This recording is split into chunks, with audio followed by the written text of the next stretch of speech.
Olá, tudo bem? Seja bem-vindo ao nosso devocional. Estamos estudando Romanos. Eu quero convidar você a abrir a sua Bíblia comigo em Romanos capítulo 2, verso 12. O texto ele diz assim: todo aquele que pecar sem lei também perecerá sem a lei. E todo o que pecar sobre a lei, pela lei também será julgado. O que a gente pode aprender aqui no versículo 12? Paulo começa demonstrando a imparcialidade de Deus, porque o verbo pecar significa errar, quebra de relacionamento, errar o alvo. E o que o apóstolo Paulo está dizendo aqui é que tanto os gentios quanto os judeus, todos eles pecaram. Mas agora eles serão julgados conforme a revelação que cada um recebeu, porque Deus é imparcial. Os gentios, de acordo com o texto, eles não tinham a lei mosaica, eles não possuíam como base moral e ética a lei mosaica, já os judeus sim. Mas, em paralelo, o fato deles não terem não isentava eles da responsabilidade que eles tinham. Já os judeus que tinham a lei seriam julgados conforme a lei. Privilégios espirituais geram também responsabilidades espirituais. O que eu aprendo aqui no verso 12 é que quanto mais lhe é dado, mais lhe será cobrado. Outra coisa que eu aprendo aqui no verso 12 é que conhecer a Bíblia não substitui o fato de obedecer à Bíblia. Ouvir sobre a lei não substitui o fato de você ser praticante da palavra. Por isso eu quero te perguntar, será que hoje você está vivendo à altura daquilo que Deus ensinou na palavra dele? Olha o que diz o verso 13. Porque diante de Deus, os que apenas ouvem a lei não são considerados justos. Ao contrário, os que obedecem à lei é que serão declarados justos. Os judeus valorizavam profundamente a leitura pública da lei nas sinagogas. Eles valorizavam isso de uma forma demasiada. E Paulo vai confrontar essa cultura judaica porque eles pensavam que só pelo fato de ler a lei, de ouvir a lei, isso já estava de alguma forma purificando e santificando. Por isso você vê essa expressão, ouvem e obedecem. Quando nós olhamos aqui para essas duas expressões, nós vemos um contraste intencional do apóstolo Paulo, porque ouvir é diferente de obedecer. Ou seja, o problema dos judeus aqui não era a falta de informação, não era a falta de conhecimento, era a falta de transformação.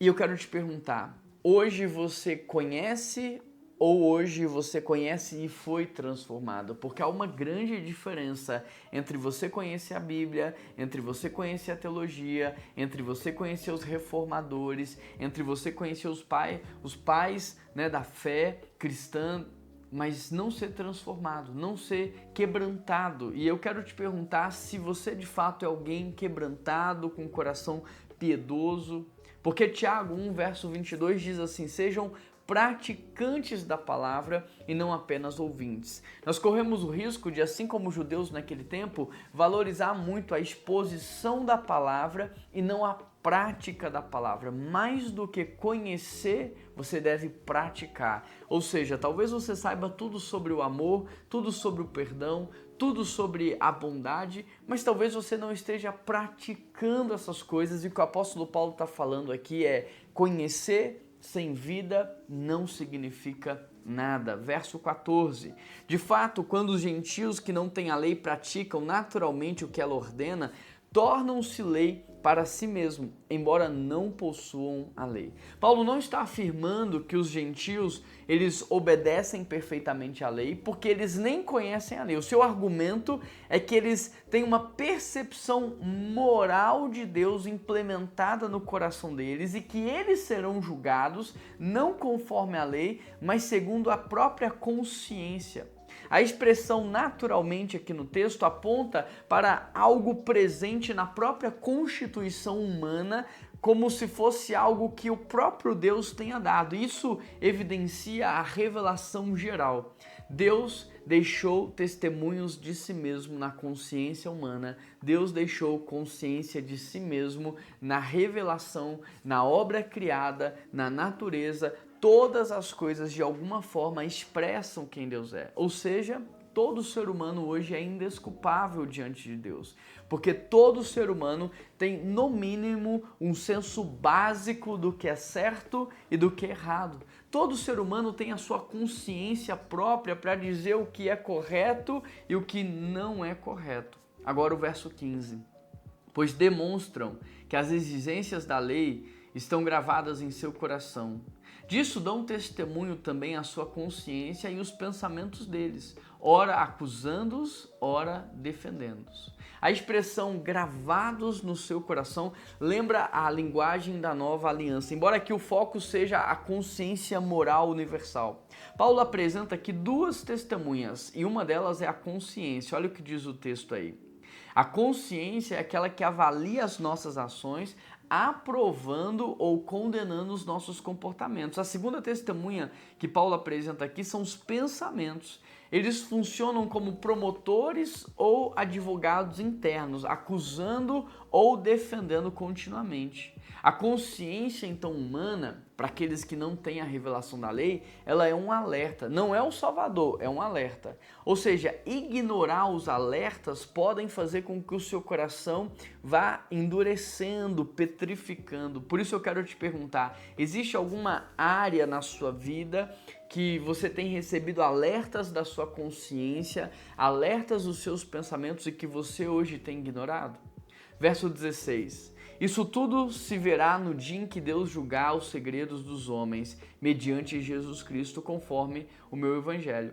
Paulo agora leva todo esse argumento daqueles que têm a revelação da lei e daqueles que não têm a revelação da lei. Ele construiu um raciocínio lógico para nos mostrar que ambos são indesculpáveis e agora ele termina com o julgamento final. E a expressão aqui no texto, segredo dos homens, refere-se às intenções e às motivações, os pensamentos ocultos, aquilo que não é revelado em palavras e nem ações, mas que está ali nas entrelinhas de tudo que nós fazemos, a razão pela qual nós fazemos todas as coisas. No julgamento de Deus, ele analisará essa pureza do nosso coração, se tudo o que fazemos é de fato pelo amor que temos a ele, ou se tudo que nós fazemos é por amor próprio. Deixa eu te perguntar então, o que está escondido dos homens, mas que está extremamente exposto a Deus no dia de hoje? O que você hoje esconde com todas as suas forças das pessoas que estão ao seu redor, mas que Deus conhece o seu pensamento e o seu coração?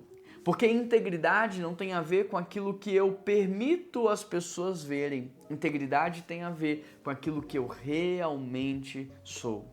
Olha o que diz Eclesiastes 12:14, pois Deus trará a julgamento tudo o que foi feito, inclusive tudo também o que está escondido. Então eu quero motivar você hoje a confessar o seu pecado a Deus e a tratar o seu pecado a Deus, porque aqui Paulo ele destrói duas grandes ilusões na vida do ser humano. A ilusão da ignorância, eu não sabia, isso é uma ilusão, você não vai ter esse argumento, e a ilusão da religiosidade. Eu sou um conhecedor da palavra, eu sou um conhecedor das escrituras, eu domino a teologia, isso também não é suficiente. Nem a ignorância, nem o conhecimento vão te salvar. O que importa mesmo é o quanto você teve um encontro com Cristo, quanto esse encontro foi transformador e o quanto que hoje você pratica e vive a palavra do Senhor. Por isso eu queria que você refletisse agora, que você pensasse sobre a sua vida, sobre quem você é, sobre como você está vivendo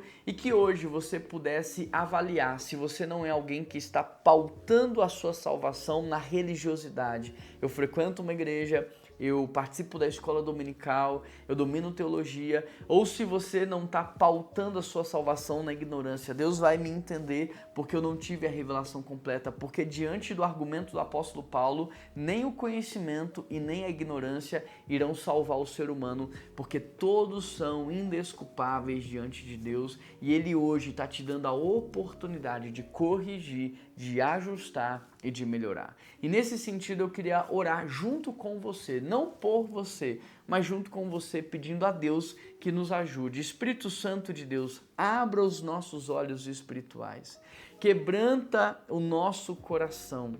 Abra os nossos ouvidos para ouvir a Tua voz. Espírito Santo de Deus, nos mostra, Pai, a qualidade, Senhor, da vida que nós temos levado diante dos Teus olhos. Nos mostra, Deus, se o Senhor tem aprovado ou não esse tipo de vida. Perdoa os nossos pecados, nos santifica, nos purifica e nos faça, Deus, praticantes da Sua palavra, porque a Tua palavra diz que aqueles que praticam os Teus mandamentos são aqueles que Te amam, Senhor. Que nós sejamos praticantes da palavra e não apenas conhecedores. Esta é a minha oração, em nome de Jesus Cristo que eu oro. Amém, amém e amém. Se você ainda não se inscreveu no nosso canal, se inscreva agora, ative aí as notificações, mas por favor deixe o seu like, comenta aqui também alguma coisa para que você possa potencializar a entrega dessa mensagem e compartilhe esse devocional com o máximo de pessoas que você puder. Você é um missionário da internet, um entregador de boas novas, um entregador de esperança. E eu te vejo aqui amanhã nesse mesmo horário, nesse mesmo canal. Um grande abraço, que Deus te abençoe.